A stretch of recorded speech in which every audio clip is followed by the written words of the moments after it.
All right. So I'm glad to have you guys here today. Thank you so much. Tell me what you're working on. Let's Start with me. So we have just done or starting our rural kickoff for the Green Dot Bystander program. We have trainings next week here at the library, the 25th, 26th, and 27th for violence prevention. So our first focus is city government. So judges, the clerk, law enforcement, some public health, focusing starting off with city government, and then branching off after that we'll do local businesses, faith-based groups, education, nonprofits, but starting off right now just the government. Okay. Okay. And so tell me a little bit then about what the training will be like. So the training that we're going to be doing next week is our 3-hour bystander training. We also do different variations of it. We can do the overview training, which is shorter. We can also tailor them to be, I guess, more accessible for whatever your needs are as a business. So if you need like a 30-minute rundown or, but basically it's a program called Green Dot, which I think that Shalane and Stacy mentioned in the last interview that started at the University of Kentucky. It is violence prevention and intervention. So whereas the last time that you had spoke with them, Shalane does more of speaking with the clients and helping that intervention. I am more prevention, or we are more prevention. So teaching people the tools and the strategies to help prevent violence or intervene if they see it happening. So how long have you been doing these courses? So Green Dot itself has been going on for, I think it started in, I've actually got the note, in 2014 was when they first, or no, I'm sorry, 2010 was when they first launched Green Dot here in Kentucky. And I know in the conversation that you had with Shalane and Stacy last time, they talked about how it was originally developed at the University of Kentucky. First started by looking at college students, and then through research they were able to adapt that for high school. And then they've also got some work with that. There's a slightly different program we do with middle schools, and then this is what we're Eric and I primarily work on is the community. So it's where it's been tailored for adults working within the community. So as Erica said, working with ministers, working with city government, whatever, local businesses, those kinds of things. I know you talked about the river story, I think, last time with Shalane and Stacy, talking about that primary, secondary, and tertiary prevention. Green Dot is mostly a primary prevention. If you look back through the history when it comes to violence prevention, for a long time the emphasis was on awareness and making people aware of violence and how to identify it. But you didn't really talk a lot about what to do once you identified it. So I like to describe it a lot with the metaphor of having a flat tire. I can give you awareness about flat tires all day, teach you how to know when your tire's flat, what, all that kind of fun stuff. But if I don't teach you how to change a tire, I've wasted your time. Right. You're still going to be stuck on the side of the road looking at this flat tire, not knowing how to take lug nuts off, not knowing how to use a jack. So Green Dot, one of the things that changed within that, and this is something that kind of happened at a national level where they started to change the way that prevention worked. But Green Dot in particular was focused on, okay, we don't want to just teach people how to identify violence, what those warning signs look like. We're still going to do that. But we also want to move into teaching them what they can actually do about it. And in particularly focusing on what you can do with those initial signs that you might see. Because, waiting until somebody shows up to work with a black eye you're waiting too long. Like, how to identify early on, like, okay, well, I see the way that this person is treating you, or I hear the things that are being said, or here's the behaviors, before sexual assault occurs, here's the things that we see. We talk a lot about the warning signs, like, rather than waiting for somebody to be assaulted, here are the warning signs you can identify before that, and it's all research-based. So it's what are the things that research tells us. Here's the behaviors that might indicate somebody might be about to be assaulted. Now here's what you can do to address it. Because that empowers members of the community to realize that they can take that action. It's not something you have to wait for the cops to get involved. Right. What can you do as somebody who works at the library and you see a student come in and maybe based off of behaviors by the way that they act or by other warning signs, I'm concerned about this relationship, or I'm concerned about maybe there's child abuse. So how can I identify that? What can I do about it?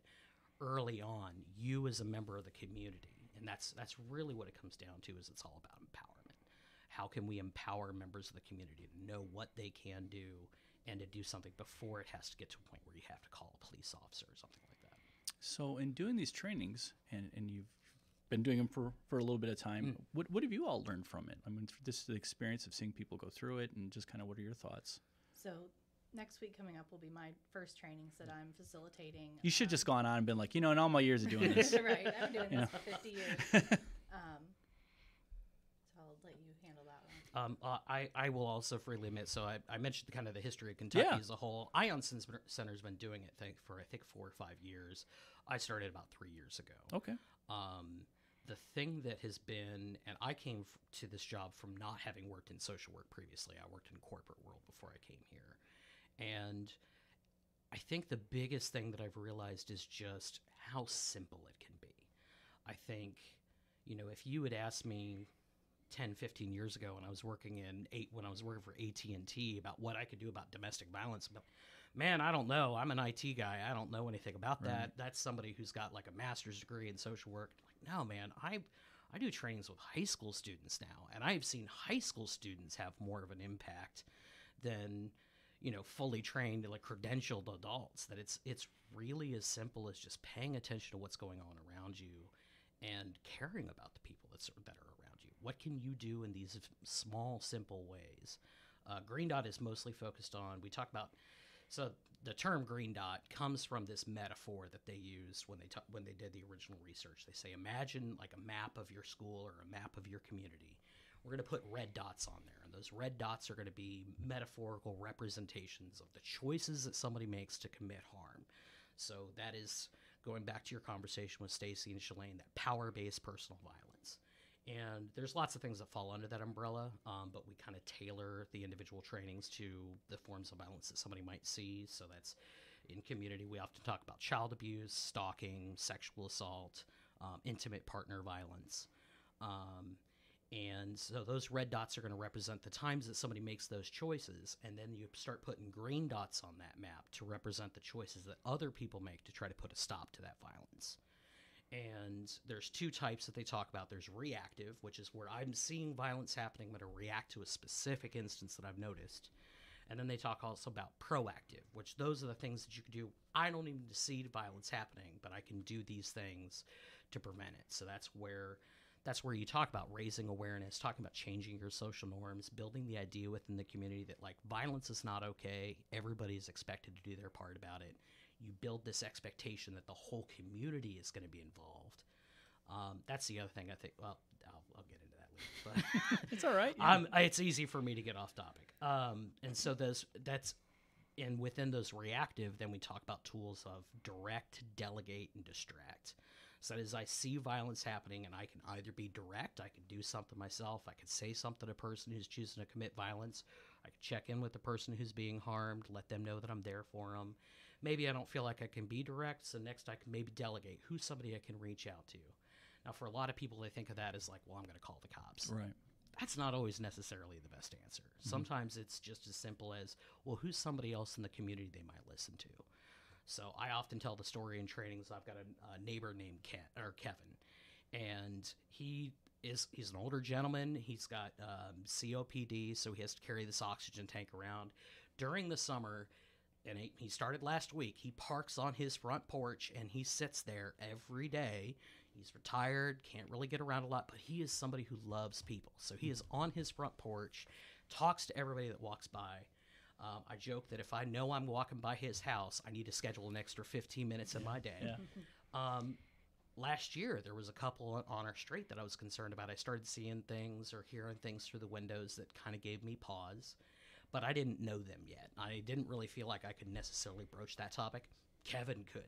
Right. So I talked to him, and that's a great example of a delegate. Who's somebody within the community that they might listen to or that might be more effective? And then if you don't think you can do that, then what's a distraction you can use? So I know Shalane gave the example last week of like, well, I see something happening in the parking lot. I don't feel like I could do anything. Set off the panic alarm in my car. Or we have to talk in high school students where, maybe you're at a party, people are drinking, somebody goes, you shout out, oh, the cops are here. Freak everybody out. Everybody runs out the room, that kind of thing. What is something you do to break that tension? So we talk about how you can make those choices. It doesn't always have to be, I got to go in and fix the problem myself. I've got to be Batman in that situation. Right. It's what are the different tools you can use to be able to react to those individual situations. So it's definitely a training. It's not based on your position. It's just based on you being there and being involved, almost kind of like the servant leadership kind of model of Exactly. Yes, yeah, it's anyone can very be. much that. It's about. There's a teacher at one of the schools that we work with. His name is Mr. Hogan, and he often, when he first heard about Green Dot, he's one of our biggest supporters. And he always tells the students, like, I've been telling you about this stuff for years. I just didn't call it Green Dot. I called it taking care of each other. Yeah. Like it's not a matter of I need to be a specialist. It's not a matter of I need to be the expert. It's just what can we do as a community to help take care of each other. Yeah, the title alone is awareness, right? Yeah. You know, putting a Yeah, I think concept. one of my favorite things, I started last year with the Ion Center. I think one of my favorite things that I've heard since then is Green Dot meets you where you are. So you're not required to, like you said, jump in and be Batman. You're not required to go in and break up a physical altercation. You know, we're worried about your safety, but it's about giving you realistic options that you feel that you can do to help prevent or intervene if you need to. So we'll go the other way then. So what are you looking forward to next week for your training? Since you said you're in there, you're getting it, you're doing it. Definitely hoping to see lots of people there. Hoping Yes. to see lots of community engagement. We have quite a few people signed up, which is great. Oh, great. I'm from Gallatin County. My kids go to school here. I live here, building a life here. And it's very important for me to have that, like you talked about, the sort of culture shift, the social norms change that when somebody comes into Gallatin County or Warsaw specifically, how do they know that it's not okay to try to assault someone or to cause someone harm or to perform an act of violence? And I think that introducing Green Dot is going to eventually make that shift to where people know we take care of each other here and we care about each other. We're not going to tolerate if something like that were to happen, or just having that sort of social norm, that change of ideas can prevent in the future somebody thinking, I really can't do that here. You know, somebody is going to stop me. That's great. That's great. So, I guess what got you both into what you're doing? I mean, how did you? Maybe that's more of a question than I realize I'm asking, but kind of like. So I have worked for nonprofit before, but not in violence prevention or anything like that. It was more of adults with developmental disabilities. I did some nonprofit work there. I guess I've always just been in like caring fields. I've done home health, some nursing, but Shalane actually mentioned to me about when they had a job opening last year here, and it just seemed like, you know, there's jobs and then there's careers. It seems like something that's fulfilling. You're actually making a difference.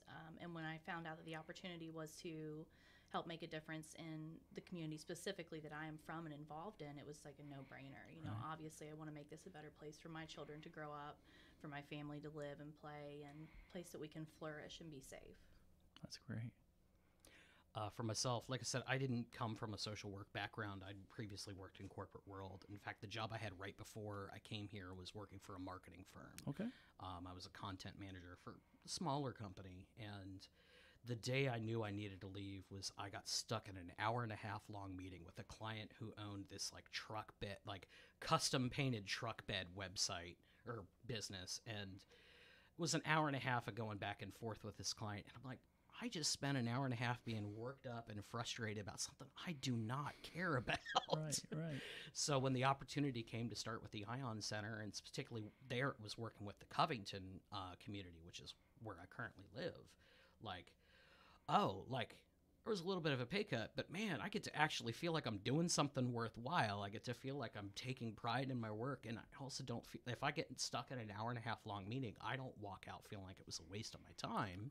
There was something truly worthwhile. We had good conversation there, and that was the thing that I think drove me the most. So you both, it's a connection to your community and Exactly. a chance to be involved in fulfilling work, which is Right. really, really, really important.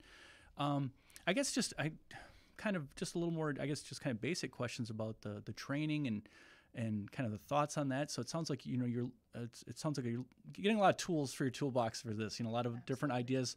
What are some other kind of, I guess, points or things about the training, bringing people together that what picking up on, and because it sounds like it's also probably like not that this is the purpose of it, but there's also a little bit of networking as far as if I'm in there with someone from another part of the community, this is we're strengthening all together just those connections. So that's kind of like I said, I realize that's not the purpose, but it's a good. And some of our different trainings will go over that changing social norms metaphor we'll use.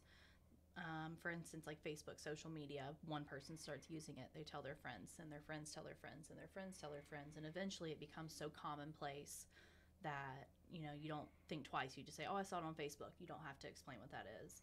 So that's really one of the goals here with this is you see somebody that was in the training, you say, "Oh, what did you do yesterday?" "Oh, I did this green dot training." "Well, what is that?" And eventually we want it to be a commonplace thing where we don't have to explain it every time we talk about it. The other thing that comes to mind for me is just helping people recognize how much power they already have. So like we have a section in the training, in the training we go over 4 steps. The first is how to identify violence that's happening around you. Second is identifying what obstacles might keep you from doing something. The third is then, okay, now that you've identified it, what can you do? Knowing your obstacles, because we're not going to pretend like I can just snap my fingers and change who you are as a person. What's something you can still accomplish even with the obstacles that you have? And then the fourth is that culture change of how can we then change our culture to prevent violence from happening in the second time. I think a lot of that, especially in those first 2 steps, we spend a lot of time talking about, like, a lot of this already. Right. And, like, people know, like, your gut tells you sometimes, like, something's wrong. Like, I think back to even when I was younger, like, I would see things, and it's like, something's not right there. Like, I don't know what, but something's not right. And so we talk about, like, taking a second look. Okay, once your gut says that to you, something has crossed your line. My line might be different than your line. Things that concern you may not concern me, and vice versa. But once something has crossed your line, stop, take a second look, ask more questions, just pay more attention, recognize what's going on. Then you can start to go through this process of what can I do? Even if that's I'm going to tag in somebody else who's more effective, I still can do something. Because I think we all have those moments that we can look back. I'm 42 years old. I've got plenty of them, of things that I can look back and say, man, I wish I'd done something. Right. Like I knew something was wrong there, but I wish I had done something. And so that like, well, when I talk to high school students, I'm like, what can you do right now? Something's crossed your line. What can you do to make sure that 20 years from now, you're not saying, man, I wish I had done something. Right. Doesn't have to be a big deal. Doesn't have to be you don't have to be a social worker. You don't have to have any degrees. You don't have any special training. What can I do based off of what I'm seeing so that I can go to bed at night knowing I did something? Well, and I do like the idea of, you're providing people, like, there are some barriers, and understanding that, I'm not acting, you're not asking someone to act the same, the behavior the same for everyone to react the same way, but then how can you be involved? And I think that's really helpful, because it's empowering to think that instead of thinking what you can't do, you start thinking, the whole yes, but, I can do this, and I'm comfortable with that. And I think I know that we're looking forward to being in the training. So we appreciate it. Though now that you've said that, I don't believe I've RSVP'd at all. So I may be part of your problem, because we're like, well, we'll be there because it's here. Right. Yeah. Like, talk about barriers. We don't really have a barrier for not being, Right. And so maybe we'll talk about that when we stop recording. Getting squared away on that. Is there anything else that you guys would like to add? You guys are very concise. See, this is moving along. This is good. But is there anything else? Yeah, it's like you guys are presenters or something. Right. Like you're trainers. Is there anything else though to add that we could include? I would say from my end, from doing the rural communities right now, focusing Carrollton and Warsaw, just stay tuned. Lots of we are very present social media wise. And then, obviously after this, we'll have all of our contact information put up there. We are open to doing these trainings anywhere or having conversations anytime with, community members or businesses. We're just very happy to start getting it out there and getting people educated about it. Well, it's impressive what you're doing. I mean, anytime you bring together the community, like that, it doesn't, I don't mean that it doesn't matter what the training is. I don't mean it that way, but I mean just when you can just bring people together, because we're all, we as a society, we're all busy, right? Yeah. So anytime you can actually kind of come together in a room is actually just alone is an impressive fact. Now you're going Yeah. to teach me something on top of that. That's Absolutely. really kind of beneficial, and I think it's really important what you all are doing. I would 100% agree with that. I have a personal belief, and this isn't necessarily backed up by the research necessarily, but like I firmly believe that one of the biggest problems we have in our society today, and one of the things that drives violence the most, is just that we are so disconnected.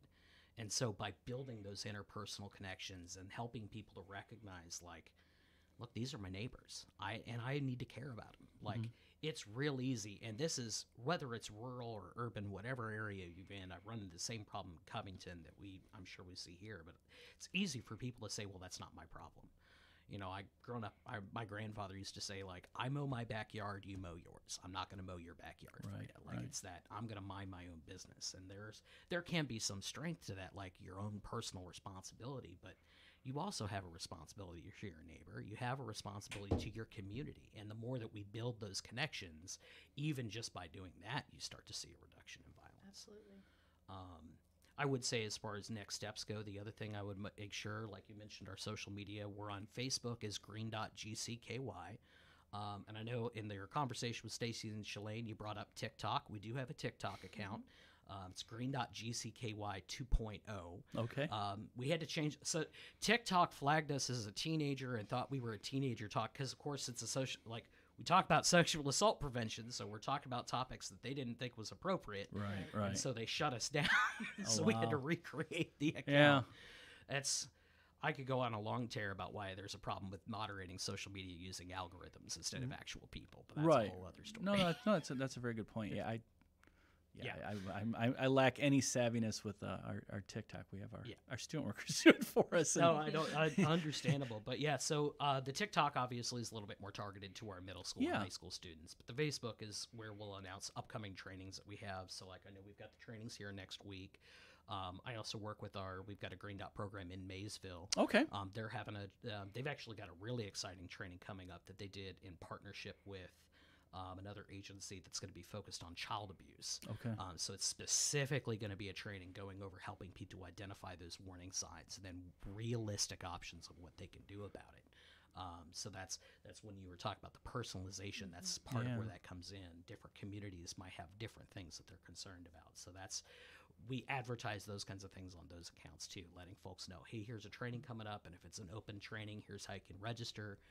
So that's a great way to just kind of keep up to date with the things. And we also do other things on there too. So we'll do short videos explaining Green Dot, Right. some of the tactics, or here's what a distract looks like, or here's warning signs you can watch for.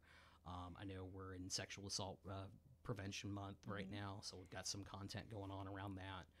So it's a great place to follow us and get more information as well. Well, thank you very much, guys. I really appreciate you coming in, and I'm looking forward to next week. Thank I you. know I'll know Thank we've for seen you having guys a us. lot.